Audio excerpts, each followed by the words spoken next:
नमस्कार. नमस्कार. काय नाव सर आपलं? महेश विश्राम नाईक. महेश नाईक. महेश नाईक. हां. कुठून आहे आपण? अहमदाबाद. अहमदाबाद, गुजरातमधून. गुजरात. ओके. आपल्याकडून आपलं हे अँटॉक्स डी आणि अँटॉक्स टी हे कुणासाठी घेतलं होतं? माझ्यासाठी बरं. तुमची ही शुगर किती वर्षापासून तुम्हाला होती? 2021 पासून 2021 पासून. बरं. तुमच्या गोळ्या औषधं खाऊन पण शुगर किती असायची तुमची? 300 पर्यंत असायची. 300 पर्यंत होत गेली होती. बरं. बाकी तुम्हाला त्याच्यामध्ये शारीरिक त्रास काय जाणवत होते? एक तर शोल्डर प्रॉब्लेम झालेला शोल्डर प्रॉब्लेम, आणि पायाला जळजळ होते. पायाला जळजळ होत होती. ताण खूप लागायची. म्हणजे घसा तुमचा कोरड पडायची घशामध्ये. पडायची. बरं. ताण अजून खूप लागायची. आणि सोबत काय व्हायचं अजून अशक्तपणा वगैरे, अशक्तपणा बी भरपूर होता. विकनेस खूप होत Weakness होतं. होता. म्हणजे ही शुगर ही वाढत चालली होती वाढत चालली. आणि सोबत तुम्हाला शुगरमुळे शारीरिक त्रासही वाढत होते. बरं. मग हे करत असताना आपलं हे अँटॉक्स डी आणि टी तुम्ही चालू केलं. किती दिवस झाले आपलं हे चालू करून? 3 महिने. 3 महिने झाले. 3 महिन्यानंतर जसं आज तुम्ही आता पुन्हा इथं आला आहे, तर 3 महिन्यामध्ये तुम्हाला काय काय फरक पडला? एक तर HbA1c 11-12 होतं. 12 अच्छा, तुमचा HbA1c 11 होता. हां, 11.8 होता. 8 होता. ओके. त्याच्यानं ते 3 महिन्यामध्ये सगळं 6.5 झालं. अरे वा, म्हणजे 11.8 HbA1c जो होता तो 3 महिन्यानंतर आता तुम्ही चेक केला तो 6.5 झालेला आहे. अरे वा, म्हणजे खूप चांगला त्याच्यामध्ये तुम्हाला HbA1cमध्ये चांगला फरक पडलेला आहे. त्याचबरोबर बाकी तुम्हाला जे शारीरिक त्रास होत होते, बीपी कमी झाला. BP कमी झाला.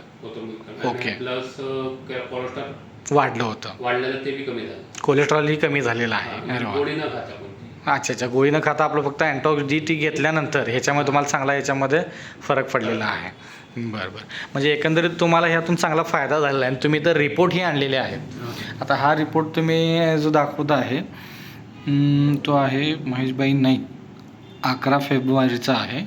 HbA1c आहे 11 आणि शुगर आहे 291. बरं. आणि सोबत तुमच्या याच्यामध्ये कोलेस्ट्रॉलही वाढलेलं याच्यामध्ये दिसतंय, ट्रायग्लिसराईड लेवलही वाढलेली आहे.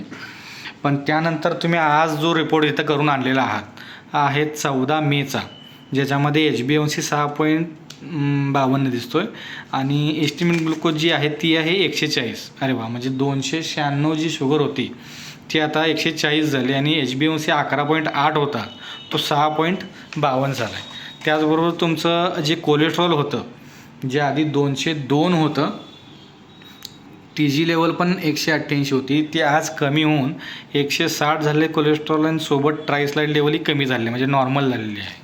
अरे वा, म्हणजे एकदम एकंदरीत तुम्हाला हा चांगला फरक ह्याच्यामध्ये पडलेला आहे.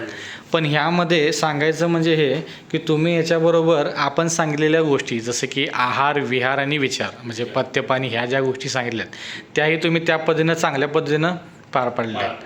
आणि सोबत ह्याच्यामध्ये तुमच्या गोळ्या औषधं कमी केल्यात का डॉक्टरांनी? हो, एकच गोळी आहे. खूप एकच ती गोळी झाली. हो, एकच गोळी आता सध्या चालू आहे. आणि ही आपण बनवलेली बाईट हे अनेक लोकांपर्यंत जनहितासाठी पाठवू शकतो का? हो, पाठवू शकतो ना.